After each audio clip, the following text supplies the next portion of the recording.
What's up, everybody? How you doing? It's Julian Gordon here. Let me check that this camera's angled right. This is another episode of Lunch Breakthroughs. Another episode of Lunch Breakthroughs. Let me see. Is that better? Can you see me now?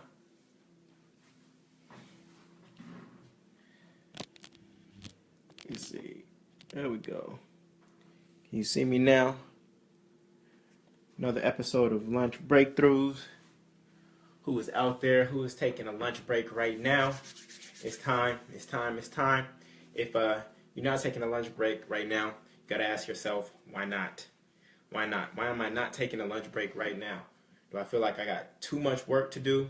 Let me try to elevate this camera really quickly so you can see me properly.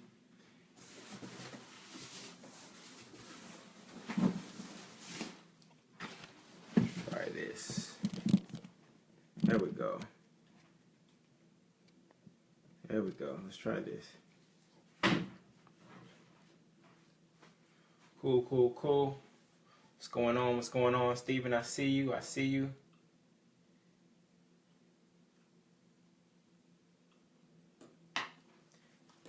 Another episode of Lunch Breakthrough right here. Let this audience build a little bit. Facebook makes you wait. They can't get it out there that fast. We're going to be talking about the only degree that really matters today. The only degree, I don't care what schools you went to, whether you dropped out of school, whether you graduated from an Ivy League school, it doesn't matter. Today I'm going to show you the only degree that matters for your freedom. So join us. Join us. So give me some love in the comments. Let me know what you're having for lunch today. What are you having for lunch today? What are you having for lunch today? Another lunch breakthrough right here. Let's see. What up, Kazi? What's going on, brother? How you feeling? Out on the West Coast, it's breakfast for you. It's not a lunch breakthrough for you. It's breakfast. Breakfast. Cool. We're going to get into it in just a second. We're preparing for a snowstorm out here in the Northeast, so it's a beautiful day. Today I'm actually going to go play basketball before the snow actually comes. So I'm going to end my work day today around 3 o'clock and go shoot some hoops outside. And then, just embrace and wait for the cabin fever to occur. So what's up, Kazi? Breakfast time. Who else is here? Let me know in the comments so I can give you a shout out, give you some love. And also, as I always ask, what does freedom look like to you? What does freedom look like to you? All the freedom finders out there in the world, what does freedom look like to you? All right, let me share this. Go ahead and share this if you think there are people out there in your network that will find this message valuable. If you've been on any of my other lunch breakthroughs, you know that we go in. So go ahead and hit the share button. And if this is your first time being with us, go to freeframeworks.com. That'll forward you to the Facebook group. That'll forward you to the Facebook group where you get reminders about these whenever they come on. Right? I know you just found this in your news feed today, but if you join our Facebook group, Frameworks for Freedom, that's what it's called. You can also search Facebook, Frameworks for Freedom. You will be able to join us and get access to all the videos that I've done for Lunch Breakthroughs. So we're going to go in right now, so today I want to talk about the only degree that matters. I was a good student in high school, so I ended up being able to go to one of the top universities in California. I went to UCLA for undergrad, which was a great school. At that time, I think it was top 10. And then I graduated from there. I worked in nonprofit for a couple years, and then I was fortunate enough to go to Stanford for business school, where I got my MBA and master's in education. And while both of those schools were amazing experiences, I like to tell people that it doesn't matter what school you go to. What matters is how you go to school. It doesn't matter what school you go to. What matters is how you go to school.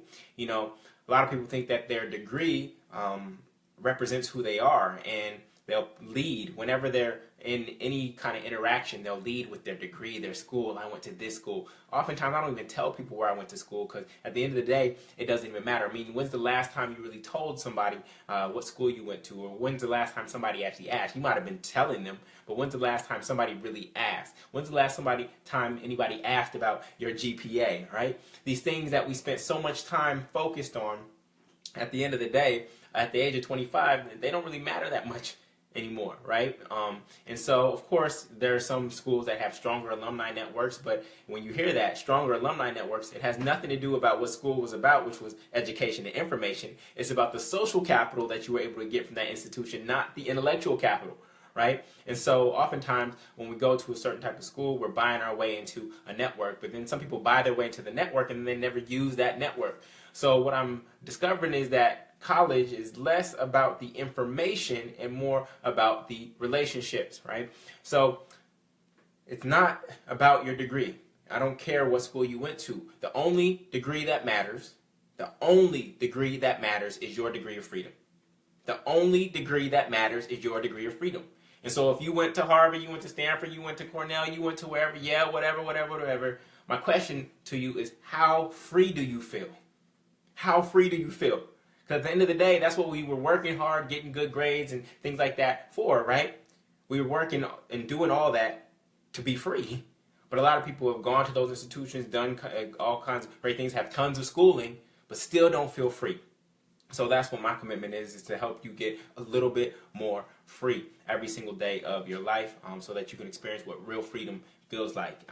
And there are different routes to freedom. Education is a possible route, but you got to use it. You got to manipulate it to the direction of your dreams. Just going and getting a degree from any institution won't guarantee your freedom whatsoever. In fact, there is some of us have friends who went on to do blue collar work. They went on to do blue collar work. They may be a police officer. They may be a welder. They may be a gardener, and they actually have more job security and even in some cases more financial abundance than somebody who went to school and is still paying off their student loans and debt today. Student loans is killing our generation, right? It's not that school is bad, excuse me, or the rising cost of education. It's really the student loans that I've seen cripple our generation. And, you know, a lot of people talk about millennials and why they're not this and why they're not that. Well, when a lot of those people went to school, school costs a quarter, right? Or movies cost a quarter. School costs like $10 per semester. Talking about how I worked so hard and I was working 40 hours a week while I was in school. Well, that's not possible for us, right? And the cost of higher education has continued to skyrocket. You know, I like to say that the past generation, right, our parents' generation, when they went to school, all they had to do was outperform the person on their left and their right in their high school classroom, and they would be all good, right? They would be able to have, quote unquote, the American dream. They'd be able to get a house with a white picket fence and a Toyota Camry and all that stuff, and that was cool, right? But for me and for our generation, I had to compete against all the students in the state of California in order to get into UCLA. And because UCLA, California is a big state, you know, I had to compete against a lot of students in order to get into one of the top UCs. And I have two little brothers, and the world that they're graduating into, even though they are only 4 years and 6 years younger than me, is a lot more challenging because now they are competing against everyone in their age group in the entire world. So this is just really important for us to be aware of how the global economy has changed, and a lot of people are just knocking on millennials as we're lazy in this. No, we're actually overwhelmed in a lot of ways because the game has changed. The game was a lot simpler back then, and this is how you know. Anybody in the older generation who comes at you with that, with coming out the side of their mouth, ask them this: if you had it so hard, would you trade places with me? All people in the older generation out there, if you had it so hard, would you trade places with me? And the answer is usually no, because they know that the game has changed and it's a lot more harder to navigate nowadays. So even still, you know, you look at older generation. They have the trappings of success. They have the house. They have the car. They got the good job, the corporate job. They got the pension, this and that. But again, it comes back to our original question. Do you feel free? Do you feel free? A lot of people play the game of retirement, right? They're waiting on retirement to be free. And I'm not playing that game. I'm not waiting until 65 or whatever to actually be free.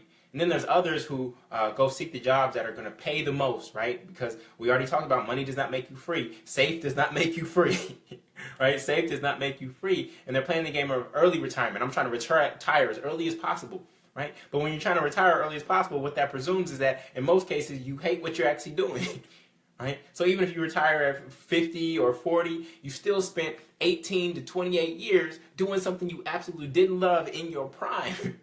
Doesn't make any sense, right? And so there's actually a different approach, but where that approach starts, it starts with our awareness, not of our degrees, not of where we went to school, but our skill sets. And so today I want to share with you a framework that I know will be valuable to helping you understand where your true value is, and how you can, once you're aware of that true value, then you can actually move through the world and live out your values. That's what we're all seeking to do, is live out our values. When if you say you value family, you say you value love, you say you value community, you say you value health, right? But you don't feel like you're living it out, you feel that in your body, you feel that in your mind, you feel that stress, you feel that dissonance, you feel that gap, right? And we all have values, and I encourage you to write down what are your 3 values, and ask yourself on a scale of 1 to 10, how well am I living out those values on a daily basis? And if I'm not at an 8, 9, or 10, what is the gap? What is causing me to not live out my values? And oftentimes you can trace it back to one not living, being aware of their own worth, their own value. And therefore we have to compromise and settle when we aren't aware of our own values, right? Everybody in the world, I think, has a price. Everybody has a price. And what I mean by that is people will do things against their values for the right price, right? Now, how many people who are watching this right now would go kill somebody for $1 million? Would you do that? No, not in your value set, right? Even if there's $1 million on the table. What about 10 million? What about 100 million? Right? All of a sudden, the decision set starts to change. How many, and so that's just an extreme example, but how many of you would work a job that you actually don't hate, or do something for work, even if you're an entrepreneur, do something for work that you don't love for a certain price? Oh yeah, well, I can justify it when there's a price on it. We all have a price. And oftentimes when people accept a particular salary or from themselves or from a company, they're settling for a price. But there should never be a price on you being who you were truly meant to be. That's what freedom is. Being able to be your whole self at all times. That is my definition of freedom. It's being able to be your whole self at all times. And I don't say this to say that I'm perfect. The reason I'm doing these videos, the reason I'm sharing with you is because I'm on a journey myself, right? To move towards being more and more free every single day. Not to get to freedom, because getting to freedom implies that freedom is somewhere out there in the future, and eventually I'll get to it. Retirement or something when I'm perfect, which is never going to be the case, right? This is about being free. And once you be free, you start to do free, right? And then once you do free, you start to have the freedom that you want. It all starts with our being, right? It all starts with our being, regardless of external circumstances. So I want to share with you a framework that I think will help you. And go ahead and share this video if you found what I've shared so far to be valuable to you. Go ahead and share this video so that we can get it out as people are stepping into lunch. They can check it on their phones and watch and actually get some food for thought while they go also get some food to put in their belly. All right. So share that, like it. The more you do that, the more Facebook spreads it out there. And so I need your support in order to do that. If you've been on any of the past ones, you know that what I drop is real. And I've just got fed up. I got fed up of seeing a whole bunch of amazing, smart, talented people, my friends, people I meet along the way, not living a life where they feel free or that they're doing what they love. And my commitment is to do anything in my power to make sure that we can turn the tables and people can live more full lives, more free lives. And so what I want to share with you today is a quick framework that I created called the Skills Values Matrix, all right? And it's called the Skills Value Matrix. I hope y'all can see that. I'm trying to observe it on my computer too to make sure that it's in your view. Okay, so it's the Skills Values Matrix. Let me see. Who else is out there? Amparo, what's going on? Mike Bruni, Brenda, how are you? Cool. It's good to see you all. Ed, what's good? All right, good. So this is the skills values matrix, and the way it works is it's a 2x2 matrix. Frameworks are either circles, 2x2 matrix, triangles, or pyramids. They come in different forms. All right, but they're pretty simple. And you know, we have frameworks from when we were little, like PEMDAS for math. We have the food pyramid, right? There are all these frameworks that we've had that they stick with us. And so anytime I try to teach, I try to condense it into a framework so that it sticks with you, so that when you're making a decision in your life, you can think about that particular framework. What was the other one in math? FOIL, I think, was the other one in math. And so, what's up, Ty? How you doing? So here we go. This is the skills values matrix. And over here, these are things that lots of people can do. Okay? Over here is things that few people can do. I hope you can see it over there. Few people can do. Up here is things that are very difficult. And down here are things that are very easy. Okay? So, in this quadrant up here, very difficult, but lots of people can do, I've actually only found one thing that fits here, and that is giving birth. Okay? Yes, that is giving birth. Lots of people can do it. Shout out to all the ladies who are watching, but it's very difficult to do. So much respect. Right? Besides that, there aren't many things in the world that are very difficult that lots of people can do. Right? And so, oftentimes I just put this as the NA. This quadrant, with the exception of giving birth, which is part of women's biology, all right?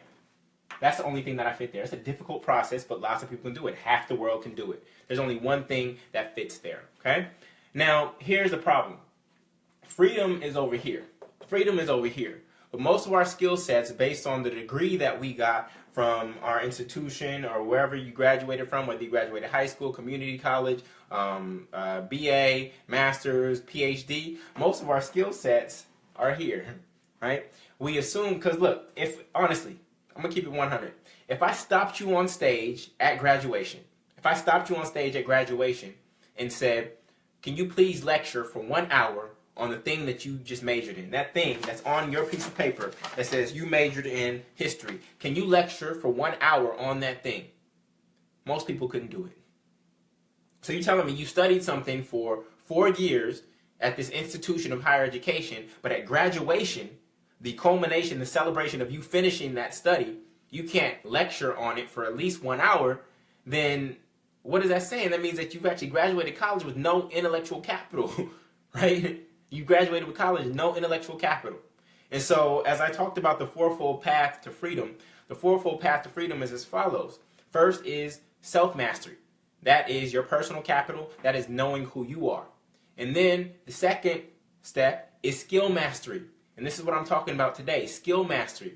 That is your intellectual capital. That is your domain expertise in 1 or 2 subjects or fields. And just because you got a degree in something doesn't necessarily mean that you actually know anything that's valuable to the world. You don't have a skill set around it. People with marketing degrees have never ever run a marketing campaign. Don't know how to go to a company and actually create a marketing campaign that brings that company more customers. Yet they have a marketing degree. Right? Doesn't make any sense whatsoever.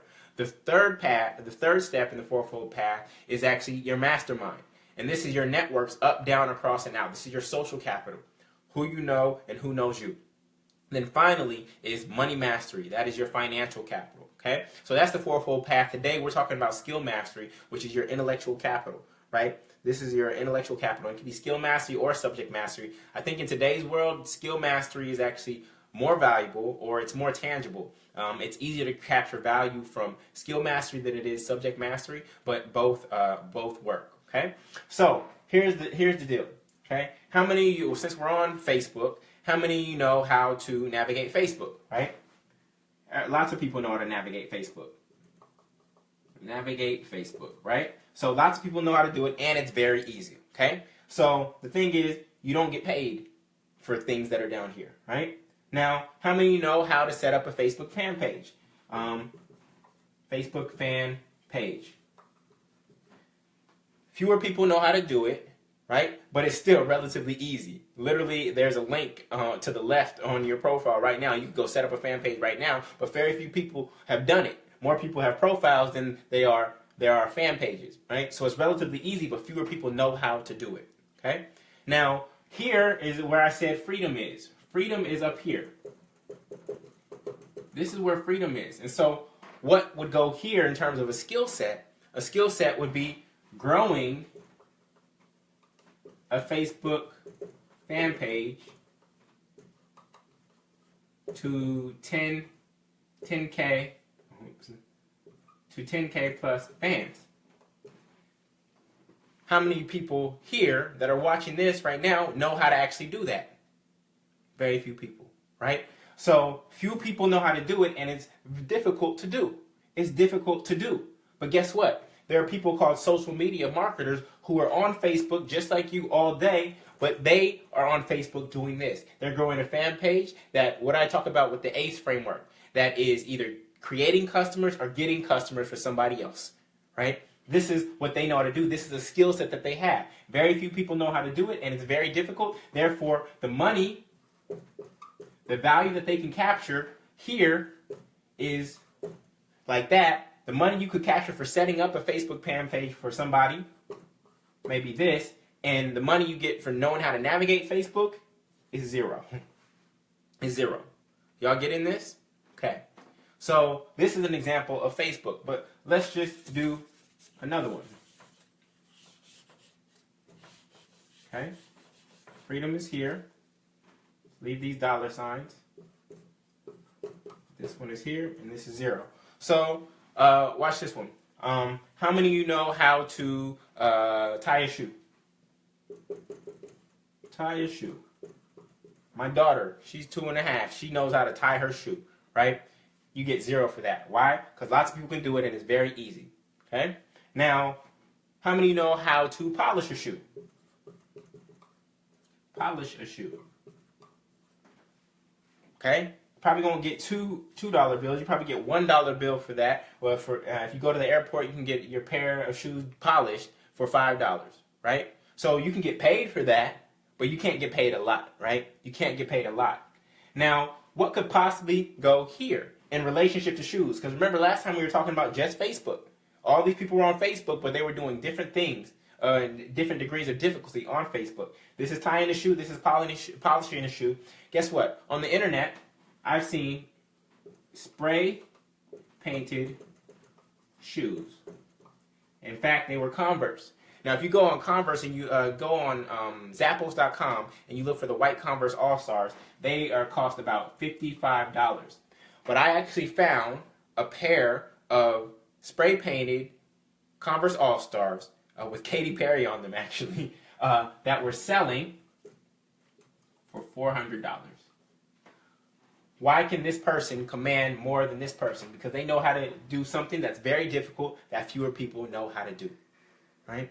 So here's the reality, is that you are already selling your skills. Whether you're an entrepreneur or you are an employee, you are selling your skills to somebody. You're selling your skills to a customer, or you're selling your skills to an employer, right? And what I want you to do in order to help you get more free is to actually look at the skills that you've been selling to your customers or to your employer and actually break them down. Just go ahead and list out all the things that you are selling. Anything that you say, I know how to do this. I have done this, right? These are actually your skill sets, right? And I want you to plug them into these various boxes. Which skill sets fill here? I know how to email, right? Emailing is here. Everybody knows how to email, right? And then I know how to create a PowerPoint. Create a PowerPoint. Not everybody knows how to do that. Not everybody, and deliver it. And deliver it. Not everybody knows how to do that. Some people can create a PowerPoint, but not everybody knows how to create a PowerPoint and deliver it in a way that influences people, right? And then up here, from a business standpoint, it could be leadership or perhaps sales, right? Leadership or sales. So when you look at your day-to-day, you're spending 40 plus hours in the work that you do. I want you to list out all the things that you're doing in that 40 hours, right? And ask yourself, which of the things that I'm doing actually fit here? which are the things that I'm doing actually fit here, and which are the things that actually fit here. And what you'll find is you'll probably have less things that are here. You'll have one or two things that are here. And these one or two things, if you love them, should be where you base your career. This is where you should base your career, whether it's a corporate career, or nonprofit career, or entrepreneurial career. You should base your career on these things that are here. The things that make you absolutely unique that other people can't do, because this is where you will capture the most value. Now, I want to be very careful. Because a lot of people get great at things that they hate. A lot of people get great at things that they hate. And so what happens is, because you're all smart people, you can learn a skill set, right? And again, like I tell you, when an employer sees you coming out of college or grad school or whatever, they see you as a ball of clay that they can mold into whatever it is that they want, right? And this is not to their fault. I'm an employer and I have employees, right? And sometimes I need to mold them into something that I need them to be for the success of the organization. So it's not always malicious. There are some malicious companies out there who don't care about the people that they employ, but you just have to be aware of it. Because what can happen is you end up getting great at things that you hate. And when you get great at something you hate, you want to know what happens to you? All you do is attract more of what you hate. You thought you were being noble and sacrificial and showing the company that you are a good employee, but all you do, because you are getting great at something that you hate, all you're doing is attracting more of the thing that you don't want. So you have to be very careful to either say no to those things, or say, how can I actually lead my career rather than waiting on somebody to manage me? How can I lead my career to a point where I'm actually proposing things that I can do that are here and here, not here and here. So you may have got hired in at this particular level with everybody else, right? But over time, you start distinguishing yourself as this to a point where you're no longer in comparison or in competition with the people who came in with you, because you have established your unique value within the context of that organization, or in the context of an industry or a market if you are an entrepreneur. So this is what I call the skills values matrix, and this is where freedom is at. But a lot of us spend our time down here, and all of this is competitive and it's comparison. There's this book called Blue Ocean, or Red Ocean, Blue Ocean, and Red Ocean is down here. Red Ocean is cutthroat, and it's where you are trying to prove to others that you are too different to others, right? To employers or clients, that you are just as good or better than people who are doing similar work. But this is Blue Ocean over here, where you have actually built your career on your rarest qualities, because that's where you're going to find the most value. The reason diamonds, which is just another rock, it happens to shine, it's another rock, but it's rare. And because it's rare, it actually is more valuable in this economy than a rock you could just go pick up outside. You see, what we were trained to do, what's interesting is what we were trained to do is we were trained to move through the world where we try to prove to others that I can do what the next man or next woman can do. Right? Look at me and my GPA. I can learn math like he can and she can. I can do history. I can do biology like he can and she can. Our GPA in and of itself was a very comparative thing, right? You're comparing where you were in the context of your peers. But you want to know where your true value is? Your true value is in the one thing that you can do that nobody else can do. I don't care if you can dance and shuck and jive just like the other people. Where your true value is in the one thing that you can do that nobody else around you can do. If you saw Planet of the Apes, right? Planet of the Apes. What made Caesar unique in the Planet of the Apes was that what? He could speak. He could speak. And because he could speak and nobody else could speak in that way, what did he do? He rose to the top to a position of leadership, right? He could eat bananas and swing from branches and do the other things that monkeys can do, but he found that one thing that he could do that nobody else could do, and that distinction alone set him apart. And so, in order to get free, you got to get out of this stuff. You have to find ways to spend more time and energy up in this quadrant. Things that very few people can do that are somewhat difficult, right? If somebody can YouTube it and replicate you on it, right, then it's probably not that valuable. But these things can't be YouTube. They can't be searched on Google. They can't be even learned in a week because they are who you are. They're what you've been doing over a long period of time, but you may not have put language to that skill yet. And once you put language onto it and you actually train the people around you, your clients, your market, your industry, to understand your unique value and understand your language and ways of articulating it, then it's going to set you apart while everybody else is competing down here. Cool? So I'm going to take questions right now. I got my computer right here, and I see comments. So any questions, any thoughts? What is your number one takeaway? What's your biggest aha moment or insight from this particular teaching and this particular framework, the Skills Values Matrix? I can see on my computer, so go ahead and put any comments that you have here. Let me step out of the way so you can see the full thing. Any comments? Let me see. How do I see most recent comments? Come on, Facebook.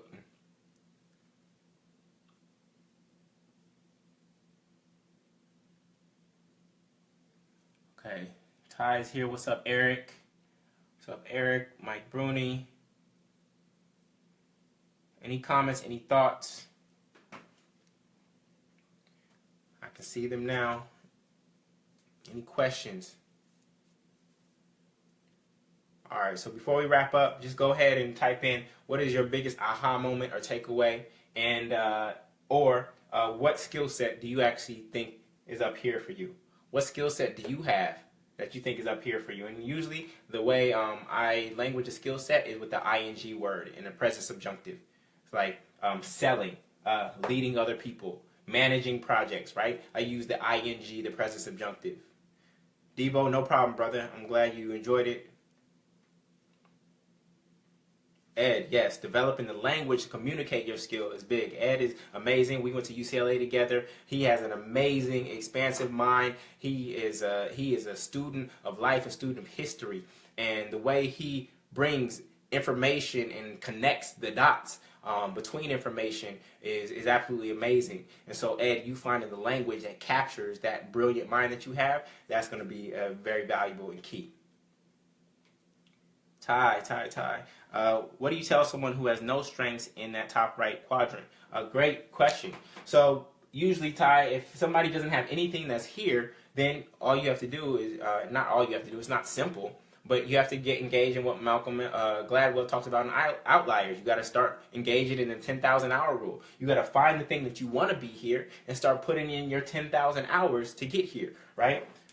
Because the more hours you put in your 10,000 hours, that's going to move you up here. So you get to choose the skills. Some people may have a talent or a gift, and that might have given them a head start, but talent alone without the hard work isn't going to get you here, right? It combines two. And so if you have nothing here, then you may be picking something from here and saying, what is that unique thing? What do I love that's here? And start putting in that 10,000 hours to move it up towards here, right? Eric, in your experience, how long does it take people to transition to the freedom section of the matrix once they recognize they're in the lower quadrants? Yes, I want to say 10,000 hours, man, but the reality is most of you aren't starting from scratch, right? Most of you have some hours under your belt. Once you language it, you're like, oh, I've been doing that for the past 8 years. I'm not starting from scratch, but what you have to do from there is actually become intentional about reading related to it, to actually practicing that skill on your own time, to actually looking for projects that are going to allow you to leverage that skill in the future, right? And so as you're doing that, you could actually be getting paid to develop that skill, right? So, but you want to move towards your 10,000 hours. Great question, Eric. How do I know when something is accelerating towards the top right quadrant? Depot, when people start to recognize you for it, really like, wow, you're amazing at that. Because what happens for many of us is that our skill sets, the things that we're great at, come so naturally to us that we don't even recognize that we're great at them. We don't even recognize that we are great at them. And so we think, oh, yeah, this is easy. And we think everybody can do it just like us until somebody who can't do it like us, which is a majority of people, come and say, how the heck did you do that? Right? That was amazing. When you hear those kind of things, you say, oh, wait a second, what did I do? I thought everybody could do that. No, the reality is not everybody can do it like you just did it. And so you want to write that down on a piece of paper so that you start to give language to that skill set. Or you can even ask that person, what did I do? What do you think I did? And they might give you language that helps you get clear on what your skills are. For me, a lot of my mentors, some of my great mentors, they would hold up a mirror to me and reflect back to me and say, Julian, I just saw you up there, and did you know that you are a dynamic speaker? And I'm like, oh, no, I thought I was shy, I was nervous up there, this and that. No, the way you put that together was absolutely brilliant. So they held up a mirror to me. So this is where mentors come in. This is where your mastermind, right, comes in to play, because they can reflect back to you things that you can't see in yourself. Tim Timmons said, can you do this example with a singer, right?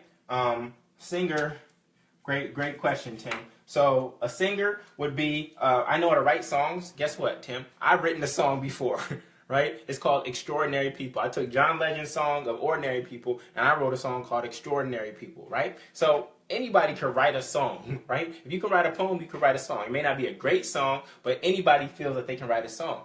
Now, not everyone can compose music. There are a lot of people who can compose music, right? To play the piano or an instrument or something like that, but not everybody can do that. It's not really easy. But I remember I had Fruity Loops and what was it, in college, Fruity Loops, and I could make beats, right? So Fruity Loops was easy. I didn't have to know any instruments. I could just click here, here, and here and make a beat, right? So Tim, this would be maybe writing a song, writing lyrics to a song, right? This could be making a beat on a software, and this could be composing and mixing and producing a radio quality track, right? Not everybody can do that. That's difficult. Few people can do it, and it's very difficult. Does that make sense, Tim? So anybody can feel like, everybody watching this probably feels like they could go write a song if they had to, right? Not everybody feels like they could make a beat, but there's softwares out there that could allow you to make a beat pretty easily.